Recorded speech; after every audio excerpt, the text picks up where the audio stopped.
नमस्कार दोस्तों, मैं अंकुर उपाध्याय स्वागत करता हूं आप सभी का आपके अपने YouTube channel share market analysis में। दोस्तों, जो वीकेंड के दौरान हुआ है वो तो मैं आप सभी के साथ शेयर कर चुका हूं और ये टाइटल, ये थंबनेल मैं लगभग पिछले 2 हफ्ते से कंटिन्यू आपके साथ शेयर कर रहा हूं। निफ्टी 19,000 का बाजार आपको जल्दी ही दिखने वाला है। इनफैक्ट केवल मैं ही नहीं, आप लोग भी यही मान रहे हो, क्योंकि मैंने कम्युनिटी बॉक्स में पोस्ट करी थी। ये पोस्ट की लगभग 1 हफ्ता हो गया उस पोस्ट को, कि भैया निफ्टी आपके लिए आप कहां देख रहे हो जून सीरीज में, 18,200 से 18,700 की रेंज में, या फिर 18,350 से 18,900 की रेंज में, या विल हिट 19,000। आपके 56% वोट्स जो हैं वो हैं कि Nifty will hit 19,000 this month, and लगभग 6,200 वोट्स टोटल आए हैं। ये दर्शाता है कि बाजार में लोगों का मानना यही है कि भैया 19,000 आ जाएगा, और हमारा तो कंटिन्यू मानना रहा ही है। एक चीज और है, अगर बाजार में सबका व्यू एक तरीके का हो जाए तो फिर वो बाजार लेवल दिखाता नहीं है, बट यहाँ पे सिचुएशन कुछ और है। आपका और हमारा ऊपर से मानना है, लेकिन जब बाजार मार्केट में ट्रेड करता है ना, तो फिर वो किसी का 19,000 दिमाग में नहीं आता, कोई फोमो में नहीं है इस समय। सबको पता है कि बुक करते चलो चलते चलो, बुक करते चलो चलते चलो। लेकिन अभी जो संकेत आ रहे हैं वो सुपर डुपर पॉजिटिव आ रहे हैं, जिसके दम पर हमें लग रहा है अब आसानी से आ सकता है। देखिए, हमारे बाजार तो सुपर पॉजिटिव है ही, हमारे बाजार में तो अपनी स्ट्रेंथ है ही, लेकिन स्ट्रेंथ आ रही है इस समय ग्लोबली, स्ट्रेंथ आ रही है या फिर पॉजिटिव संकेत आ रहे हैं इस समय ग्लोबल मार्केट से। हम लोग तो कंटिन्यू अच्छा कर रहे हैं, बट हमें ग्लोबल मार्केट्स ऊपर नहीं जाने दे रहे थे। अभी ग्लोबल मार्केट्स का काफी बढ़िया सपोर्ट मिला है अमेरिका के बाजार की वजह से। पूरा यूरोप, पूरा US market, specially US market में आप स्मॉल कैप स्टॉक्स देखिए, क्या तूफानी तेजी आई है, मोर देन 3% भागे हैं। तो अपने भारतीय बाजार पे आपको कहां पे ध्यान रखना है, कहां पैसा बनेगा, इसके बारे में बात करते हैं और समझने की कोशिश करते हैं। शॉर्ट में रिकैप दे देता हूं यूएस मार्केट के बारे में और यूरोप के मार्केट्स के बारे में। देखिए, यूरोप की बाजार की बात की जाए तो यूरोप में चौतरफा तेजी थी, हर एक कहीं ना कहीं मार्केट आपको हरे निशान में देखने को मिले। फिटसी में 1.5% की तेजी थी, डेक्स में 1.25% की, और कैक में ऑलमोस्ट 2% की।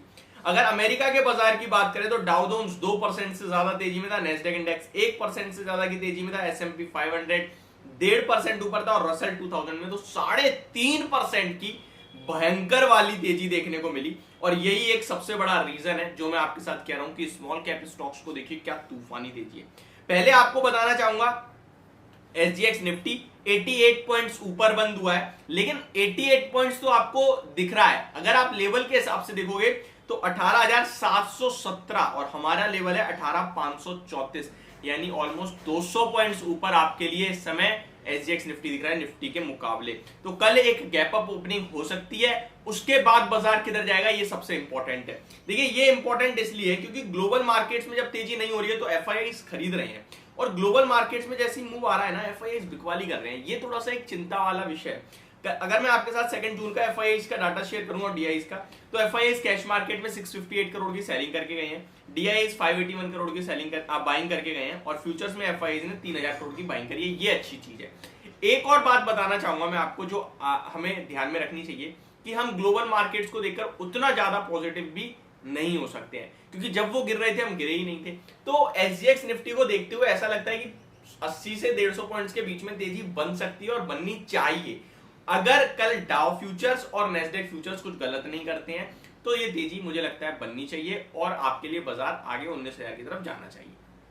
ठीक है, तो ये तो हो गई आपके लिए मार्केट्स के ऊपर बात। अब आते हैं जरा स्टॉक्स के ऊपर। तो स्टॉक्स की बात करें तो कुछ स्टॉक्स खबरों में भी है, like Lupin, NTPC, Ipca lab, Indorama synthetics, Biocon, Wonderla holidays, Vedanta, Indigo रेमोडीज।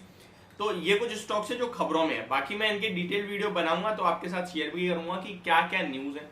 अब आते हैं कि कहां पे आपको ध्यान रखना है तेजी के रिगार्डिंग। तो देखिए, तेजी के रिगार्डिंग जहां आपको ध्यान रखना है वो एक तो स्मॉल कैप हो गए, क्योंकि अमेरिका में जो तेजी बनी है वो बनी है स्मॉल कैप में। 2 चीज आपको जो मतलब ध्यान में पूरे दिमाग में फिट कर लो। पहले अपने स्टॉक से छेड़खानी नहीं करनी है पोर्टफोलियो वाले, कि भैया मेरा तो चल नहीं रहा यार, पूरा बाजार चल रहा है। आपका भी चलेगा, किस दिन चलेगा वो दिन नहीं पता होता ना आपको में, तो बने रहो। पूरा मार्केट ही चलती है, गधा घोड़ा सब चलते हैं। मैं आपको बता दूं, पेनी से पेनी स्टॉक भी चलने लगते हैं जब बाजार बुल रन में होता है। अभी बुल रन में नहीं है, अभी तो नॉर्मल तेजी है। अभी लार्ज कैप और अच्छे जिनके फंडामेंटल्स अच्छे, जिनकी अर्निंग अच्छी है वो चल रहे हैं। लेकिन जब बाजार तेजी में होता है ना तो फिर अर्निंग्स जिनकी खराब है वो भी भागते हैं। बस फर्क ये है कि आप ना बेच दो, तो आप बेचना मत। अर्निंग्स अच्छी आई हैं आपकी, अर्निंग्स मींस रिजल्ट्स अच्छे आए तो फिर डेफिनेटली नहीं बेचने हैं, वो तो पहले ही चलेंगे। तो सिंपल सा लॉजिक है, बने रहिए। दूसरी बात, अभी सेक्टर को पकड़ना सीखो। देखियो अभी क्या हुआ, लार्ज कैप से अल्ट्राटेक ये चलने, सीमेंट स्टॉक्स चले थे, तो मैंने क्या कहा था कि भैया लार्ज कैप में हिट हो गया है 52 वीक हाई। अभी आपको पकड़ना है इंडिया सीमेंट, अभी आपको पढ़ना है रैमको सीमेंट, और अभी आपको पकड़ना है जेके सीमेंट। वहां से 15-20% की रैली आ गई 1.5 महीने में, उन्होंने भी 52 वीक हाई लगा दिया। तो ये आपको पकड़ना पड़ेगा सेक्टर कौन सा चल रहा है। टू व्हीलर से हीरो मोटोकॉर्प देखिए कितना बढ़िया करने लगा। तो मारुति मैं आपके साथ कंटिन्यू 9100 से कह रहा हूं कि कोई डिप मिल जाए ना 8700 पे खरीदना है, वो डिप दे ही नहीं रहा, वो 94 हो गया, वो अब 10,000 की तरफ जा रहा है। तो अभी आपको पकड़ने हैं सेक्टर। अब मारुति चल रहा है तो ऑब्वियस सी बात है, जो मारुति के ऑटो एंसिलरी कंपनीज हैं जो मारुति को सप्लाई करती हैं कंपोनेंट्स, उनको पकड़ो यार। तो ये आपको इस समय थीम ध्यान में रखनी है। तो ये मेरी तरफ से आपके लिए वीडियो है। Thank you so much for watching this video. Have a great day guys.